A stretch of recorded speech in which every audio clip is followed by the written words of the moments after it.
Snow pressed against the night like a soft, unending prayer. Inside the empty FBI field office, the only sounds were the faint hum of monitors and the steady breathing of Shadow, Nathan Hale's loyal German Shepherd K9, lying by his boots. Nathan sat alone, shoulders squared, eyes shadowed by long hours and quiet worry. Christmas night was supposed to bring peace, but all he felt was an ache that wouldn't name itself. Then, the phone buzzed. A hospital number. He answered immediately. The nurse spoke gently, but fear leaked through her voice. Michelle Hale, 67, delicate, silver-haired, the mother who never once let life break her kindness, had suddenly become confused. She insisted she didn't have a son. That wasn't normal for her. Not tonight, not ever. Nathan's fingers tightened around the phone. Something was wrong, badly wrong. When the call ended, he didn't move, didn't breathe. Shadow lifted his head, ears sharp. The dog stared at Nathan, then stood, paced once, and placed one heavy paw on his knee. A warning, a plea, a command. Nathan had seen Shadow act like this on crime scenes, on raids, on nights when danger hid just out of sight. But never here, never for something unseen. Then Shadow whined, low, urgent, and tugged at Nathan's sleeve with his teeth. Nathan froze. Shadow had never done that. Ever. A chill washed down Nathan's spine. He grabbed his jacket. Shadow fell beside him instantly, alert, restless, driven by something neither training nor instinct could explain.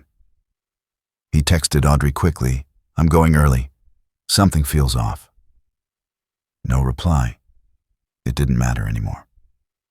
Nathan moved, Shadow led, and Snow chased them out into the night. The hospital's warmth hit Nathan like a wave when he walked in, bouquet in hand, white roses, Michelle's favorite. Shadow walked ahead, shoulders stiff, tail low. The ICU hallway glowed under sterile lights. Monitors beeped faintly in distant rooms. Nurses moved quietly, trying not to wake the fragile souls sleeping through Christmas Eve. But as they neared room 412, Shadow stopped. Every muscle in the dog's body locked. A deep growl rolled from his chest, cold, primal, vibrating through the floor. Nathan's heart slammed hard against his ribs. Then came the sound. Beep, beep, beep, beep. The heart monitor inside room 412 screamed in frantic alarm. Shadow barked, sharp, explosive. And Nathan ran. He hit the door. It crashed open, and the world shattered. Audrey Blake stood over Michelle's bed. Her blonde hair, usually perfect in soft waves, was wild. Her face, usually sweet, elegant, charming, twisted into something Nathan didn't recognize. Her blue eyes burned with terror and something darker, much darker. Both her hands gripped a pillow, and that pillow was pressed down against Michelle's face. Michelle's frail fingers clawed helplessly at Audrey's wrists. Her thin chest heaved beneath the sheets. Her lips gasped for air that wouldn't come. Time tore in half. Nathan didn't think, didn't breathe. He lunged. He ripped Audrey away with a force that nearly threw her to the floor. The pillow dropped. Michelle gasped, ragged, broken sounds that made Nathan's soul crumble.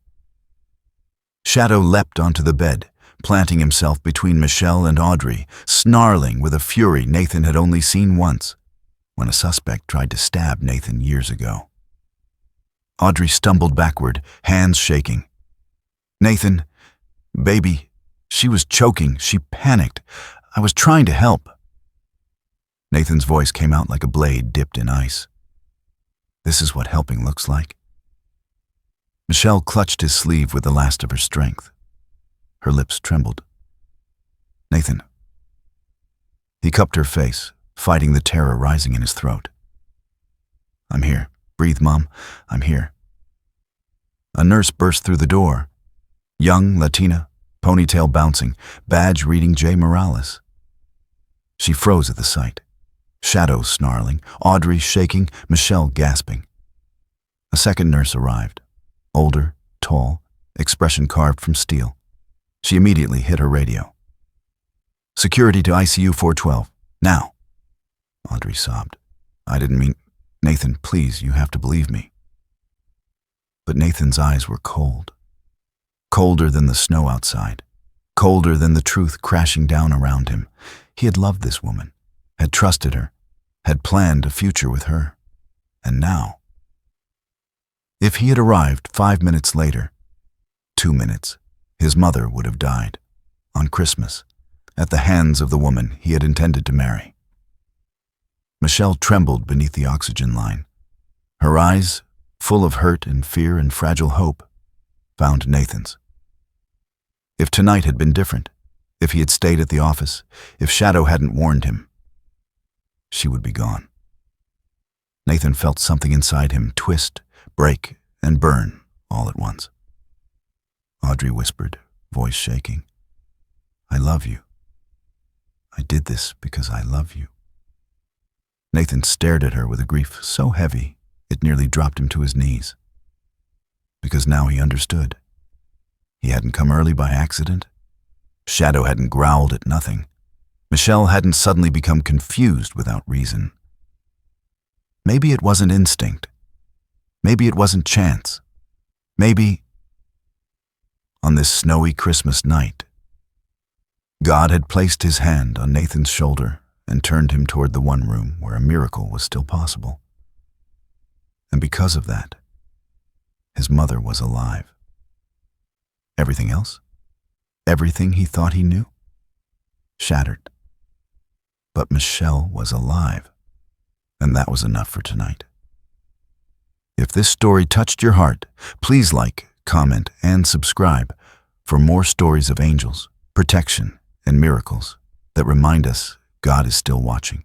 Nathan Hale sat rigid in the plastic ICU chair, his elbows on his knees, his hands locked around the old K9 badge he had carried for 30 years. The lights above him buzzed softly, doing nothing to soften the storm inside his chest. Michelle was finally stable after the doctor adjusted her oxygen levels. She slept now, breathing in slow, measured pulls that rose and fell like waves barely reaching shore. Nathan couldn't look away from her. His throat tightened every time her breath caught, every time her hand twitched beneath the blanket. Audrey's words still echoed in his skull. "I love you. I did this because I love you." He squeezed the badge harder. The cold metal dug into his palm, grounding him, reminding him of a past he rarely let himself revisit. He had been 9 years old the first time he held that badge. Back then, it had gleamed brighter, though even then, faint scratches marked its surface. His father, Sergeant Daniel Hale, a military police K9 handler with a square jaw, thick brown hair, and a laugh that warmed every room, had carried it on his belt. Daniel Hale had been known for two things: the way he could calm even the most unstable dog with a single murmur, and the way he threw himself into danger if someone else needed saving. It was in his blood to protect. The mission that took him was supposed to be simple. Locate a missing hiker during a blizzard and bring him back alive. But the storm turned violent. Radio contact was lost. When the commander came to their small rural home the next morning, Nathan remembered the man's boots were still wet. He remembered his mother, young, strong, fierce, even in grief, falling to her knees in the snow as she took the badge from the commander's hand. It was caked in frozen mud. No body had been found. No dog returned. Just a badge and a storm that swallowed everything. Michelle had wrapped her arms around Nathan so tightly he could hardly breathe. Her voice trembled when she whispered, "I'm only scared of one thing, Nathan. One day I won't be able to protect you either." From that moment, Nathan understood two things. First, losing someone without answers was a wound that never quite stopped aching. Second, to protect others, he had to become stronger than his grief. It was that badge, cold in his 9-year-old hands, that shaped him. It led him to join the FBI, then the K-9 unit, then the tactical teams that required a level of discipline most agents couldn't maintain. It taught him to run toward danger, not away. Because someone had to. Because his father did. Shadows shifted by his feet, pulling Nathan back to the present. The German shepherd lay curled beneath him. Massive paws crossed, ears slightly lowered, not from fear, but from sensing his handler's pain.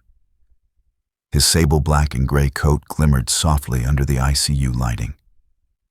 He lifted his head and rested his chin on Nathan's boot, a gesture he only used when Nathan was hurting more than he admitted. "You felt it, didn't you?" Nathan murmured. His voice was low, strained. "You always feel it first." Shadow blinked slowly, as if answering without a sound. Nathan remembered the first day Shadow had been assigned to him. Most K-9s reacted to new handlers with neutrality, maybe mild curiosity. Shadow was different. He had walked straight to Nathan, ignored every trainer in the room, and pressed his forehead against Nathan's hand. Then, unexpectedly, he sniffed the old K-9 badge Nathan kept on a chain under his shirt. He sniffed it for a long time, taking in every molecule of scent. Then he did something no trainer could explain. He placed his head in Nathan's lap, like he was accepting a vow, or making one. Nathan had felt something shift that day, something he never spoke about, something that felt like destiny stepping forward. Now, in the cold light of the ICU, that same dog watched him with an intensity that went beyond instinct, beyond training. Shadow suddenly lifted his head from Nathan's boot. His ears snapped forward, his whole body straightened, muscles coiled. His eyes locked not on the doorway, not on Michelle, not on Audrey's abandoned chair, but on the K-9 badge in Nathan's hand. Shadow inhaled sharply, as if catching a scent that shouldn't be there. His pupils widened. A soft, eerie whine escaped him, one Nathan had only heard once before, years ago, when they approached the wreckage of an avalanche where 2 people had been buried alive. Nathan froze. "Shadow, what is it?" Shadow placed one paw firmly on Nathan's knee, then tapped the badge with his nose. Once, twice, slowly, meaningfully. A cold shiver ran down Nathan's spine. "What are you trying to tell me?" he whispered. Shadow stared at him, eyes burning with something that looked like sorrow or warning. Nathan didn't understand it, not yet, but something deep inside him shifted in response. Something old, something tied to snowstorms, missing fathers, unanswered endings, something he had spent years burying because he didn't believe in signs. But tonight he did. The door slid open quietly. Detective Evelyn Ward stepped inside. She was in her mid-40s, tall, sharp-featured, with brown hair pulled into a tight ponytail and eyes that noticed everything. She moved like someone used to walking crime scenes, not hospital hallways. Behind her was Detective Harris Cole, broader, older, with a neatly trimmed salt and pepper beard and a calm presence that balanced Ward's intensity. "We need to ask a few questions," Ward said gently, "but we'll keep it quick. Your mother needs rest." Nathan nodded, his jaw tightening. Shadow shifted slightly, positioning himself between Nathan and the detectives, not aggressively, but protectively. Ward noticed the badge in Nathan's hand. "Your father's?" Nathan nodded again. "I'm sorry," she said softly. There was sincerity in her voice, the kind born from someone who had delivered too many death notifications in winter storms. Nathan straightened. "Ask what you need." They did. How he entered the room, what he saw, how Audrey reacted. whether there were previous signs, whether his mother had complained of anything strange. He answered everything carefully, the agent in him fully awake now. But the son in him, the broken, shaken part, kept glancing at Michelle, terrified her breath would falter again. Cole's deep voice cut gently through the air. "We'll make sure she's safe tonight, Agent Hale. You have our word." Ward added, "And we'll speak to your fiancée. She's being held downstairs." Nathan's stomach twisted at the word fiancée. He swallowed hard. "She's not..." His voice cracked. "I mean, she won't be." Ward nodded respectfully. When they left, Nathan leaned back in the chair and exhaled shakily. The badge lay in his open palm, cold as ever. Shadow nudged his elbow again, pressing his head against Nathan's arm, grounding him. Nathan whispered, "I chose wrong, Dad. I don't know how I didn't see it." But the badge, his father's badge, did not change. Shadow did. The dog pressed his paw firmly into Nathan's knee again, eyes locked on him with an intensity that felt almost human. As if saying, "You didn't choose wrong, you chose hope, and that doesn't make you weak." Nathan closed his eyes. For the first time that night, he allowed himself to breathe. If this chapter touched your heart, please like, comment, and subscribe for more stories of faith, protection, and miracles that remind us God never leaves us, especially in the storm. They moved Audrey down the elevator in silence, her wrists secured loosely with soft medical restraints. The hallway lights cast pale streaks over her face, highlighting the smudged mascara beneath her blue eyes and the trembling curve of her lips. Her blonde hair, once immaculate, now fell in tangled waves that framed a face caught somewhere between panic and denial. She looked less like the elegant fiancée Nathan once admired, and more like a woman whose world was collapsing faster than she could hold it together. Detective Evelyn Ward led the way, her sharp eyes assessing everything. Behind Audrey walked Detective Harris Cole, the older man's heavy boots landing with steady confidence. His salt and pepper beard framed a face carved by patience and decades of reading lies. Shadow stayed upstairs with Nathan, but the dog's absence only made the hallway feel emptier. They entered a small consultation room temporarily repurposed as an interrogation space.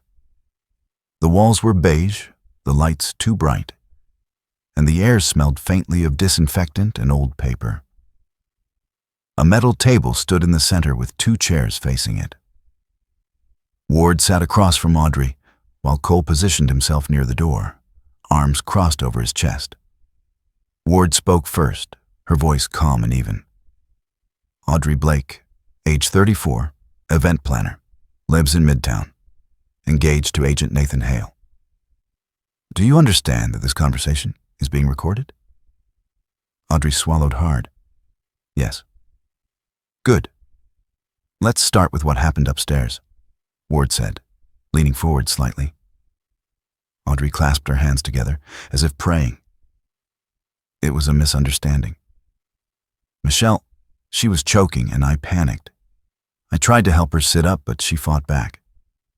I don't know why everyone thinks." Her voice cracked. Cole stepped in, his tone measured. "Miss Blake, the nurses said they heard a struggle before Agent Hale arrived.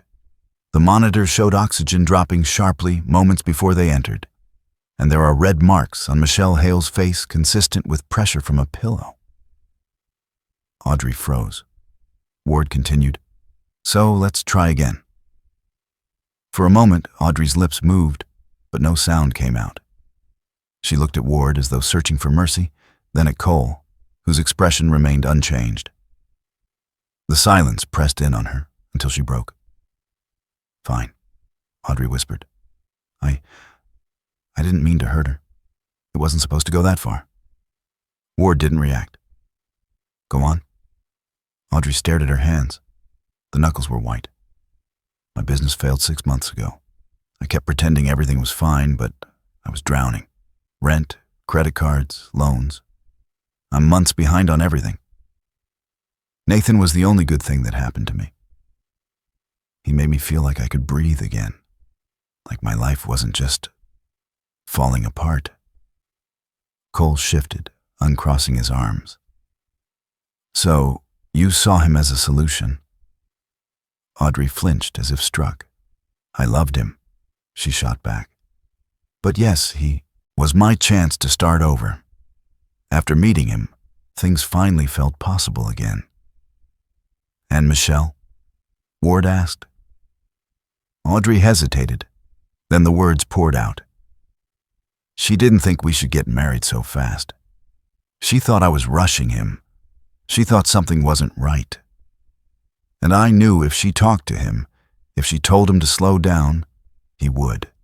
He always listens to her. She's his whole world. So you decided to remove her, Cole said quietly. Audrey's eyes filled with tears. I didn't plan to hurt her, I swear. But when she said she wanted to talk to Nathan about taking a step back, something inside me snapped. I couldn't go back to zero. I couldn't lose everything again. Her breathing quickened until she was nearly hyperventilating. Ward slid a tissue box across the table, not out of sympathy but practicality. Audrey took one with shaking fingers. Ward waited until the woman's sobs softened, then asked, "Who suggested you go to the events Nathan attended? Who told you he'd be at the charity gala where you first met?" Audrey stiffened. Cole caught the change instantly. "Miss Blake, answer the question." Audrey's chest rose and fell erratically. She stared at the wall rather than at them. "I can't." Ward leaned in. "Can't or won't?" Audrey whispered. "You don't know who they are." Ward's eyes narrowed. "Who, Audrey?" Silence. Audrey's jaw trembled. "If I say their name, I'm not the only one who'll pay. I'm not stupid. I know how this looks. But I'm not the mastermind here. I'm just someone who got desperate." A sudden shift in Audrey's expression. Her pupils widened, not with fear of prison, but with fear of someone outside this room. Her voice dropped to a thin, trembling whisper. "I shouldn't have said that. Please, just stop asking." Cole traded a glance with Ward. It wasn't the kind of fear they expected from a woman caught in attempted murder. It was the kind that suggested another presence in the shadows. Someone who pulled strings long before tonight. Ward kept her voice steady. "Audrey, if someone manipulated you, you need to tell us. This could help your case." Audrey shook her head violently. "No. If I name them, things get worse, much worse." "For you?" Ward asked. "For Nathan," Audrey said, voice breaking. "You don't understand. They know everything. They watch everything." That sentence hung frozen in the air. But before Ward could press further, a knock sounded on the door. A uniformed hospital security officer, a tall man with short red hair and a kind but tired face, peeked in. His badge read, Officer Brendan Tate, a name that matched his calm, straightforward demeanor. He announced, "Transport is here. They're ready to take Miss Blake to holding." Ward nodded. "We're done for now."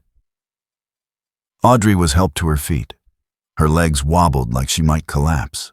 She looked smaller, diminished, as if the truth she carried was heavier than the chains intended for her. When she passed the interrogation room window, she glanced through the glass, straight at Nathan, who had arrived silently during the last minutes of questioning. His tall frame filled the hallway. His tactical jacket still carried the faint scent of snow. But it was his eyes, gray, steady, shattered, that stopped Audrey mid-step. He looked at her like she was a stranger he had once almost loved. Audrey tried to speak, but no sound came out. A single tear slid down her cheek before Officer Tate guided her away toward the elevator. Ward stepped toward Nathan. "The DA will proceed with attempted murder charges. She'll be held without bail?" Nathan nodded, though numbness had settled deep inside him. He stared at the empty hallway where Audrey had disappeared. It felt like looking at the ruins of a future he never truly had. Shadow pressed against his leg, sensing the fracture in him. Nathan rested a hand on the dog's head, grounding himself in the warmth and loyalty of the only partner who had never lied. The night outside the ICU windows glowed white with falling snow. But inside Nathan's chest, a storm far colder raged on. If this chapter moved you, please like, comment, and subscribe for more stories about faith, angels watching over us, and miracles that appear in our darkest nights. Nathan stepped back into the ICU room with the heaviness of a man carrying 2 lives on his shoulders. His mother's fragile breath and the ghost of the future he almost walked into. The beeping monitors had settled into a steady rhythm, soft and slow, like a lullaby fighting to keep Michelle tethered to the world. Snow pressed against the window. The storm hadn't let up. The pale blue hospital lights rested gently over her silver hair, giving her the fragile glow of someone carved from both suffering and endurance. Michelle's eyes fluttered open when she sensed movement. Her voice was thin but steady. "Nathan, you're here." He sat down immediately, pulling the chair close enough that her hand could reach him if she needed. Shadow lay at his feet and then rose, stepping close to the bed, placing his warm muzzle on Michelle's forearm. His amber-brown eyes softened as if assuring her he was watching every breath she took. Nathan leaned forward, his voice low. "How are you feeling?" Michelle offered a frail smile, like someone tried to steal Christmas from me. Her attempt at humor cracked something inside him, a mix of grief, rage, and longing. He lowered his gaze. "Mom, I should have seen it. I should have protected you." Michelle shook her head weakly. "No, sweetheart. You protected me tonight. That's what matters." Silence stretched between them, heavy but intimate. Nathan rubbed the worn edges of the K9 badge still in his pocket, grounding himself as guilt crept back into his voice. "Mom, why didn't you tell me? Why didn't you tell me Audrey made you uncomfortable?" Michelle inhaled slowly, wincing as the oxygen line shifted. "Because you were happy. Truly happy. And after everything you've lost, your father, your childhood, I didn't want to be the one to take happiness away from you again." Nathan swallowed hard. "I would have listened." "You say that now," she whispered. "But love makes us deaf to warnings we don't want to hear." He closed his eyes, jaw tightening as he absorbed the truth he had spent years avoiding. Michelle reached out, her hand thin, trembling, and rested it on his wrist. "I'm sorry I didn't speak sooner. But sweetheart, you're blaming the wrong person." Nathan opened his eyes, confused. "What do you mean?" "You're angry at yourself for loving someone," Michelle said. "But loving her wasn't your mistake. Thinking you had to hold on to her even when your heart whispered something was wrong. That was." Her words pierced him in a place no bullet ever had. Shadow looked up at Nathan, as if agreeing, tapping his tail once softly against the floor. Nathan breathed in shakily. "I didn't want to be alone again. I didn't want to lose someone the way we lost Dad." Michelle's eyes softened with pain. "Oh, Nathan."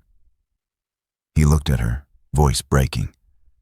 "I filled my life with danger and cases and missions, thinking if I kept saving strangers, maybe I'd make up for the one person I couldn't save. Dad." Michelle's lips trembled, but her voice stayed steady even as tears filled her eyes. "You were a child, Nathan. A child watching the storm swallow a man who loved you. That wasn't your burden to carry. Nathan's breath hitched. I know. But I carried it anyway.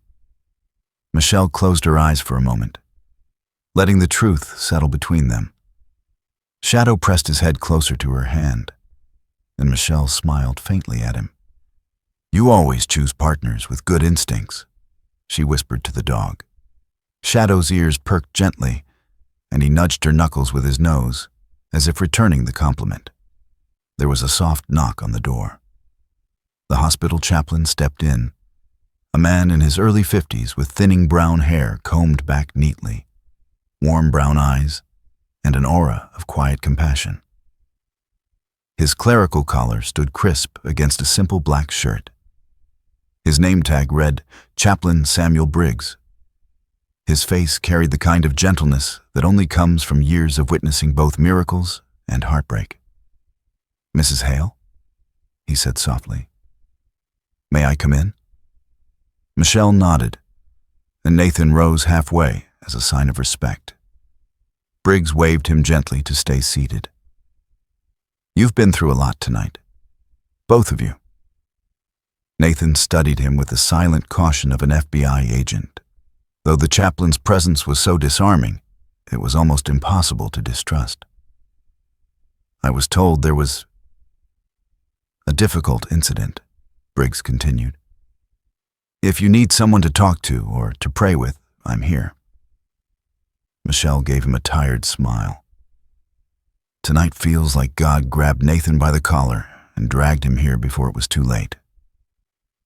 Briggs chuckled softly.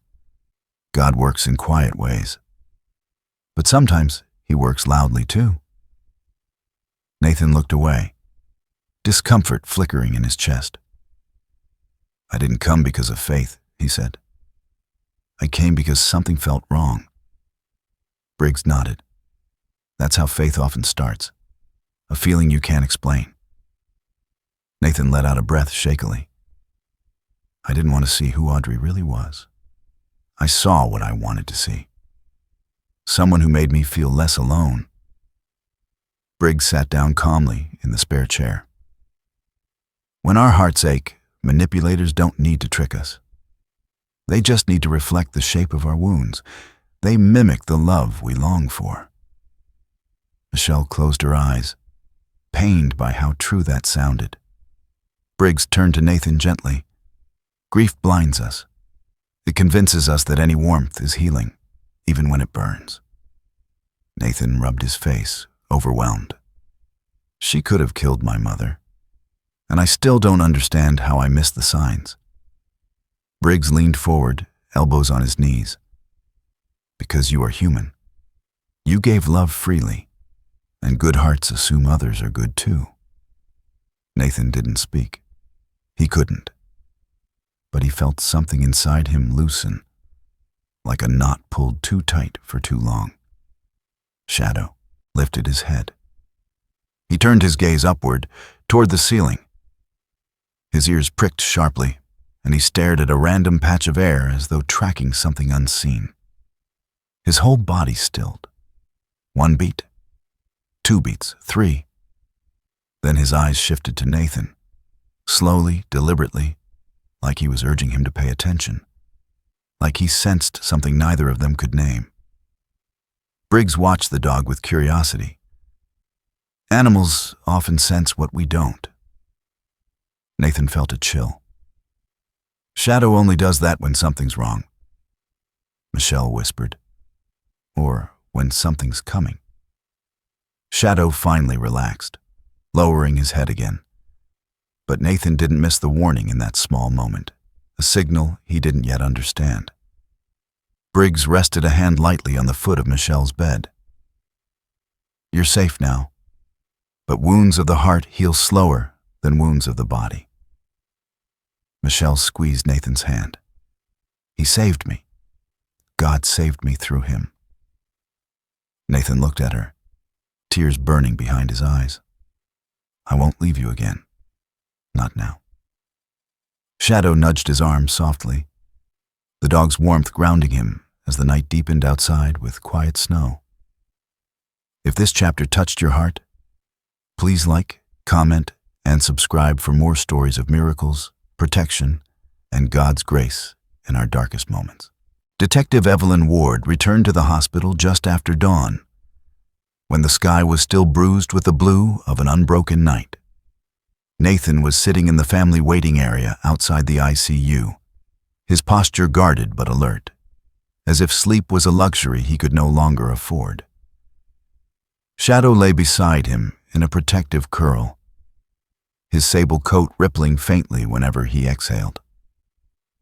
The dog's ears were angled forward, not tense, but watchful, the posture of an animal who sensed the world around his handler before the handler himself did. Ward approached with a folder, thick with documents. Her ponytail looked slightly messier than usual, strands of brown hair escaping at the edges, a sign she had been working non-stop. Her expression carried something heavier than routine duty. She came to a stop in front of Nathan and lowered her voice. "We have the preliminary findings," she said. Nathan straightened, his gray eyes sharpening. "Tell me everything." Ward slid into the seat across from him, setting the folder on her knee. "First, your instincts about Audrey weren't wrong. Her financial situation is a ticking bomb." She opened the folder. She has over $27,000 in credit card debt. Her small event planning business hasn't turned a profit for over a year. She refinanced her condo twice and was 60 days away from foreclosure.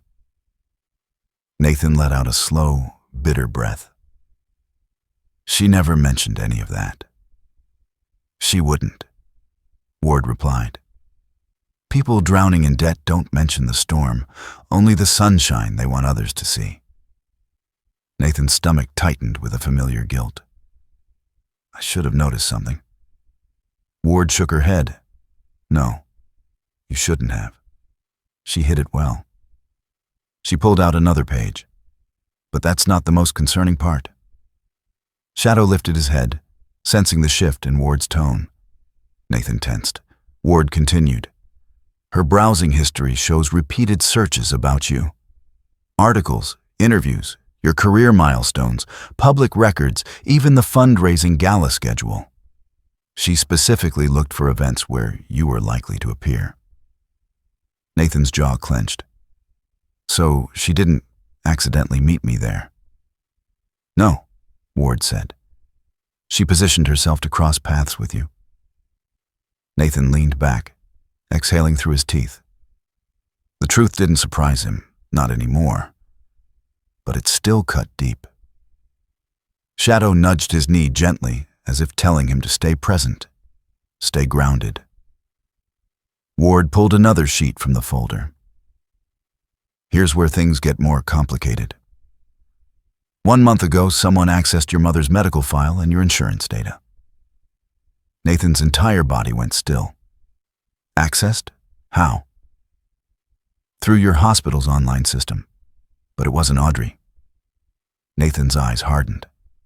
"Who was it?" Ward tapped the document. It was a login from a remote IP address associated with a consulting firm.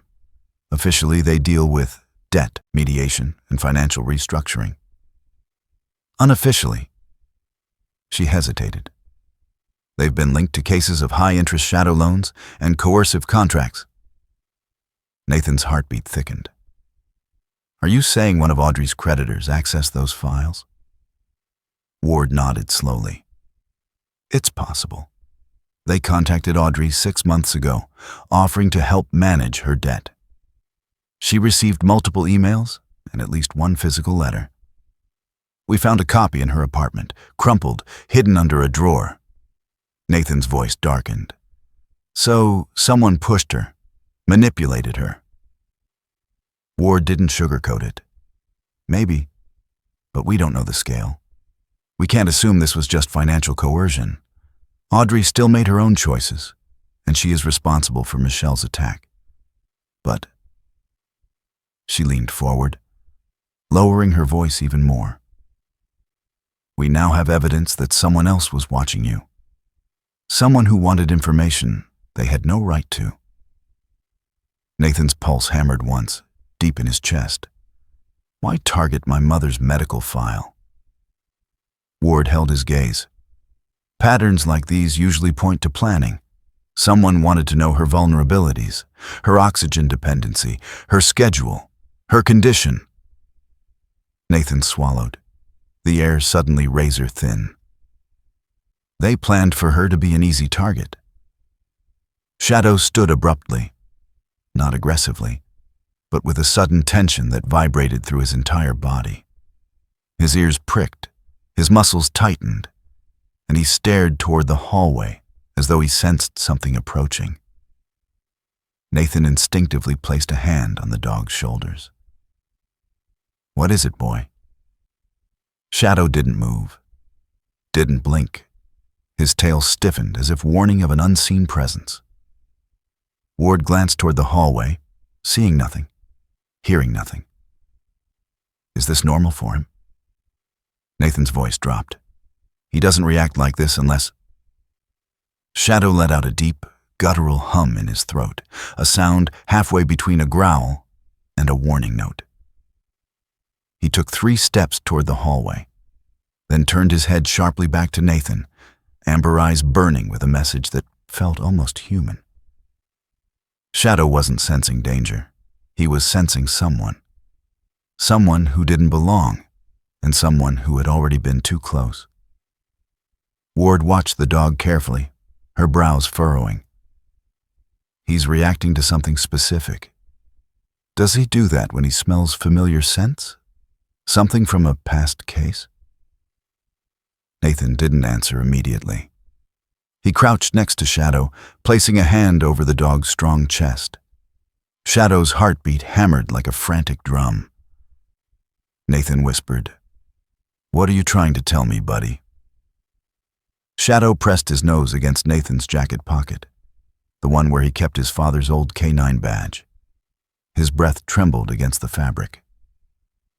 Then Shadow sat back, staring between Nathan and the darkened hallway, with a look that was heavy with something. Recognition, warning, memory. Nathan couldn't place it, but he felt it, deeply. Ward watched the exchange with growing concern. "Agent Hale, what is it? What's he sensing?" Nathan stood, tall and tense. "I don't know, but Shadow thinks we're not dealing with just Audrey." His voice dropped lower. "He's telling me this goes further. Someone else is involved." Ward nodded grimly. "Then we shift the investigation. Audrey's actions were personal, desperate, selfish. But the data breach, that was calculated, planned. Someone with resources and reason wanted leverage." Nathan felt the weight of every memory tied to that badge in his pocket. His father disappearing in a storm, the unanswered questions, the hollow ache he'd carried for decades. Now a new threat, not random, not isolated, lurking in the shadows of his life. He pulled his wallet from his jacket. Inside the leather fold lay the badge, scratched, cold, and heavier than metal had any right to be. His father's legacy, his mother's near death, a fiancée who wasn't what she seemed, and now a new enemy who had slipped through digital doors like a ghost. Nathan stared at the badge for a long moment. Shadow sat beside him, eyes fixed on him, unwavering. Asking a question without words? A question Nathan could finally hear. Who are we really up against? If this chapter moved you, please like, comment, and subscribe for more stories of miracles, protection, and God's hand guiding us even when shadows close in. Nathan sat in the dim glow of the hospital's family lounge, a laptop open before him, the cursor blinking over a blank email window.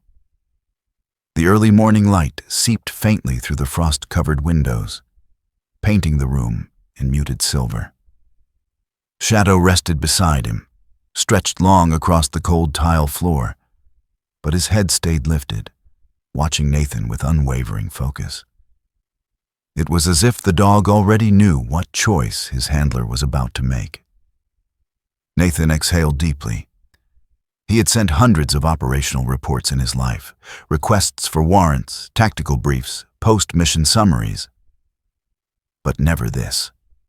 Never something that felt like ripping a piece of his identity away. He began typing.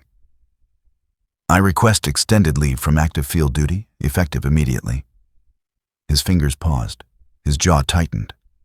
I will remain available for remote consultation, but for the foreseeable future, I must step back from on-site operations. Another pause. My mother needs me. The final line tightened the ache in his chest. He added the necessary signatures and clicked send.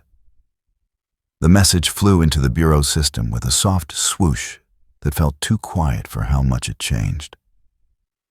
When the confirmation pinged, Nathan closed the laptop slowly, as if ending a chapter of his life he hadn't prepared to let go of. Shadow rose and rested his head on Nathan's knee. Nathan scratched behind the dog's ear, the motion grounding him. Yeah, buddy, he murmured. We're staying. For her. When Nathan returned to Michelle's room, she was sitting up slightly, her silver hair brushed neatly by one of the nurses. Her skin still looked pale, fragile, but her eyes, gentle, soft brown eyes, brightened when she saw him. Nathan, she whispered, you didn't go home? I'm not going anywhere, he said, pulling the chair closer. I'm with you. Michelle gave him a tender smile, the kind that carried a lifetime of love and sacrifice. Shadow hopped up, settling himself at her bedside like a furry sentinel. Michelle stroked his head with a trembling hand. He's assigned himself to me, He takes his job seriously, Nathan said. Michelle laughed softly, just like his handler. For the rest of the morning, Nathan stayed beside her, telling small stories, details she had never heard about missions that were safe enough to share. Stories about Shadow chasing a suspect who dropped their sandwich mid-run. Stories about the dog barking indignantly when a rookie agent mistakenly tried to feed him kale chips. Michelle chuckled each time, the sound warming the sterile room. Nathan had missed this, missed her laughter, missed her gentle sarcasm, missed her presence. Something he realized had always been his true home. When lunch arrived, he brought in her favorite soup, tomato basil with extra cream and cracked black pepper. Michelle stirred it with shaky hands. You remembered. I never forget the important things, he said. I just didn't always act like it. Michelle studied him with eyes that saw far more than he spoke. Nathan, you don't have to punish yourself anymore. He swallowed, lowering his gaze. All these years, I've been chasing danger, chasing cases, chasing ghosts, thinking if I just kept moving, I wouldn't feel how empty the house was without Dad. His voice cracked. And I wasn't here enough. Not really. I wasn't here for your birthdays. I wasn't here last Christmas, or the one before that. Michelle shook her head gently. You were doing what you believed in. But I left you alone with the ache, he whispered. I didn't even see how close I came to losing you, because I was too busy trying to fill a hole he left. The grief that emerged now wasn't sharp. It was deep, slow, and decades old. It softened him, made him human again. Michelle reached out, her thin fingers brushing his cheek. Your father saved a stranger that night. He made a choice with the heart God gave him. And now you made yours. She smiled weakly. You chose differently. You chose me. Nathan bowed his head, unable to speak. Shadow nudged his arm suddenly, as if sensing the emotional swell. Nathan rested a hand on the dog's back, grateful for the grounding warmth. A soft knock came at the door. Chaplain Samuel Briggs stepped inside again, his presence gentle as always. His neatly combed brown hair and warm brown eyes had a calming effect on the room. He carried a small leather-bound devotional book tucked under his arm. "I heard someone had a better morning," he said. Michelle smiled. "Better because my son remembered how to sit still." Briggs chuckled. Sitting still is a spiritual discipline, harder than it looks. Nathan shook the chaplain's hand. "Thanks for coming back. I like to check in on people whose storms haven't passed yet," Briggs said. "And yours?" His voice softened. "Yours is still snowing." They talked quietly, Briggs offering gentle reflections on healing, on trust, on fear. He spoke about boundaries, how faith didn't mean giving everyone access to your heart, only those who earned it. He spoke about discernment, how people hide behind masks, mimicking warmth, mimicking love, until you learn to listen deeper than words. Nathan absorbed every word, the weight of Audrey's betrayal still pulsing beneath his ribs. Michelle's eyes softened. "I think God knew what he was doing, sending you here before it was too late." Nathan looked away. "Shadow knew before I did." Briggs glanced at the dog with warm admiration. "Animals don't lie. They don't pretend. They react to truth long before humans do." Shadow lifted his head. He turned toward the doorway suddenly, ears pricking upright. His muscles tightened beneath Nathan's hand. His gaze locked not on Briggs, not on the nurses outside, but on the empty hallway beyond. It wasn't a defensive stance. It wasn't fear. It was recognition. Like he sensed a scent drifting from the past. Something old, something significant, something that shouldn't be here. Nathan straightened. "Shadow?" Instead of growling, the dog stepped toward the door slowly, nose lifting as though tracking a fading trail in the air. He paused at the threshold, staring down the hallway, posture alert, but charged with something stranger, a quiet urgency. Briggs watched with quiet curiosity. "Does he do that often?" "Only when something's off," Nathan said. Shadow turned his head back to Nathan, eyes deep and unreadable, as if asking him again, "Will you follow the trail this time?" The moment passed as a nurse approached, and Shadow eased back into his usual vigilance near the bed. But the echo of that moment lingered. Nathan spent the rest of the day by his mother's side. He fed her soup, he helped her sip water, he told more stories of the early years with Shadow. Stories that made her laugh, then cry, then laugh again. Shadow, meanwhile, took his new job with hilarious seriousness, refusing to let a young nurse with freckles approach Michelle because she forgot to say his name first, circling the bed like a four-legged security officer, placing his paw gently on Michelle's blanket every time she reached for her oxygen tube. When Michelle drifted into sleep, Nathan sat quietly beside her and whispered, "I'm not leaving again." Outside, snow continued to fall, thick and steady. Inside, a fragile peace settled over all three of them. If this chapter touched your heart, please like, comment, and subscribe for more stories of faith, miracles, and God's protection in the darkest storms. Snow flurried across the quiet December sky, drifting in soft spirals over the cabin porch where Nathan stood with a mug of cocoa warming his hands. 3 weeks had passed since the night everything changed. Michelle was finally stable, strong enough to leave the hospital, but still recovering.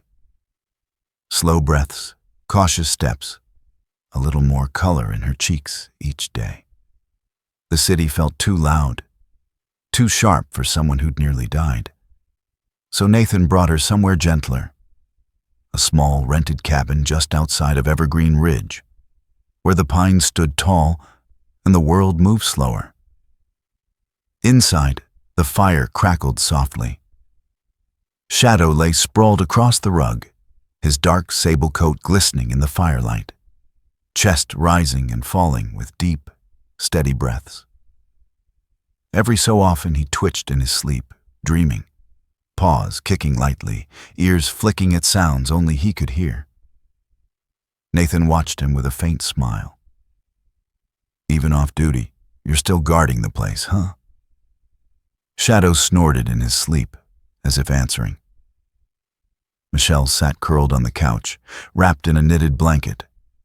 Her silver hair brushed her shoulders softly. Her cheeks were flushed with the kind of color she hadn't had in months. She cradled her own mug of cocoa, fingers still thin, but steadier now. "He's earned a rest," she murmured. "We all have." Nathan took the chair beside her. "You warm enough?" "Yes," she whispered. "Warmer than I've been in a long time." The quiet between them was gentle. No monitors beeping, no cold ICU air, no fear pressing against their ribs. Just the fire, the snow, and the steady presence of a dog who had given them more than protection. He had given them time. Nathan didn't want to break the peace, but his phone buzzed. He glanced down. A notification, a message from the DA's office. His breath stilled. Michelle noticed. "What is it, sweetheart?" He opened the message. "Audrey took the plea deal," he said quietly. "Aggravated assault, a few years, maybe more. No contact allowed, ever." Michelle's face softened, not surprised, not relieved, just quietly sad. "How do you feel?" Nathan leaned back, staring into the fire. "I don't know," he admitted. "Not angry, not broken, just empty. Like I spent months loving a shadow on the wall and finally realized there was never a real person standing there." Michelle reached for his hand. Her palm was warm, gentle. "You loved the part of her you believed was real. Your feelings were real. And from that pain, you've learned to cherish the ones who are still here." He swallowed, eyes stinging. "I trusted her, Mom." "You trusted the version of her she crafted for you," Michelle said. "Manipulators know exactly which pieces of themselves to show. But you?" Her voice softened. "You're learning to see with more than your eyes."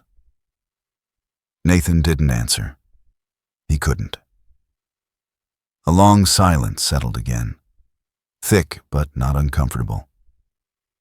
Outside the site, wind pushed gently against the windows. The sound like whispered hymns carried through the cold. They spent the afternoon quietly. Nathan helped Michelle to the small kitchen, where she insisted on stirring the pot of soup herself. Even though her hands shook and Shadow hovered like a helicopter, nose pressed near her elbow, ready to support her if she so much as swayed. "You're worse than your handler." She chuckled at the dog. Shadow blinked up at her with a regal annoyance, as if to say, "Naturally." They ate together at the wooden table. They talked about simpler things, the snow, the firewood delivery, the silly way Shadow refused to step on the one creaky plank near the hallway. They talked about Christmases past, the ones Nathan had missed because of call-outs or case deadlines, the ones Michelle had spent alone, but never said anything about. And somehow, they talked about nothing important and everything important at once. When twilight crept in, staining the sky purple and gold, Nathan stepped outside, needing air. The cold hit him immediately, crisp and bracing. He stood on the porch, looking out at the pines heavy with snow. He took out the worn K9 badge that had belonged to his father, a silver emblem, scratched at the edges, cold against his palm. "I thought I had to be like you," Nathan whispered. "Always choosing duty, always choosing the mission, even if it meant walking away." A long breath misted in the night air. "But I almost lost her because I kept repeating your ghosts, and I don't want to live like that anymore." He closed his fist around the badge. "I'm staying. This time, I'm staying." A low bark echoed faintly from somewhere in the forest. Nathan stiffened. It wasn't Shadow's bark. Shadow was inside, and he barked with a distinct deep timbre. This sound was lighter, distant, almost familiar. But that was impossible. Nathan's hands loosened, and the badge almost slipped. A strange calm washed over him. Not fear, not confusion. Something softer. Something like a memory brushing past. He glanced back at the cabin door. Shadow now stood behind the glass, awake, ears forward, but not alarmed. Just watching, observing, almost acknowledging. Nathan whispered, "You heard it too, didn't you?" Shadow didn't move. He simply blinked, slow and knowing. Then he turned away, padding back to Michelle as though telling Nathan, "Some things aren't meant to be chased. Some things are meant to be cherished." The bark faded from the air. Nathan let out a breath he didn't know he was holding. He stepped back inside. Michelle was sitting near the fire again, smiling when she saw him. "Everything all right out there?" He slid the badge onto the wooden table. "Yeah," he said softly. "Better than all right." He joined her on the couch. Shadow curled beside them, pressing against both their legs like a bridge between past and present. Michelle leaned her head on Nathan's shoulder. "This feels like wealth to me," she whispered. "Not money, not stocks, just this. Us sitting here, snow falling, a dog snoring on my foot." Nathan smiled faintly. "If this is wealth, then I've been poor for a long time." "But you're not anymore," Michelle said. "You chose the right things this time." Outside, snow drifted quietly. Inside, warmth held steady. They didn't know who had accessed Michelle's medical file. They didn't know who pushed Audrey or how deep the strings went. But for now, for this night, they chose peace. Shadow shifted in his sleep, tail thumping once, as if affirming that peace was enough. If this final chapter warmed your heart, please like, comment, and subscribe for more stories of faith, miracles, and God's hand at work in the darkest nights. Sometimes the greatest miracles are not the ones that shake the world, but the quiet moments when God turns our steps back toward the people who truly matter. Life pulls us in many directions, and it is easy to lose sight of love, faith, and the small blessings right in front of us. But when everything falls apart, grace has a way of reminding us that healing is possible, that forgiveness can restore what fear once shattered, and that no heart is ever too far gone for God to reach. If this story touched your spirit, share it with someone who needs a reminder that hope still lives in the ordinary days. Leave a comment, subscribe to Angels in Uniform, and let us walk this journey of faith together. May God bless you, protect your family, and guide your steps through every storm you face.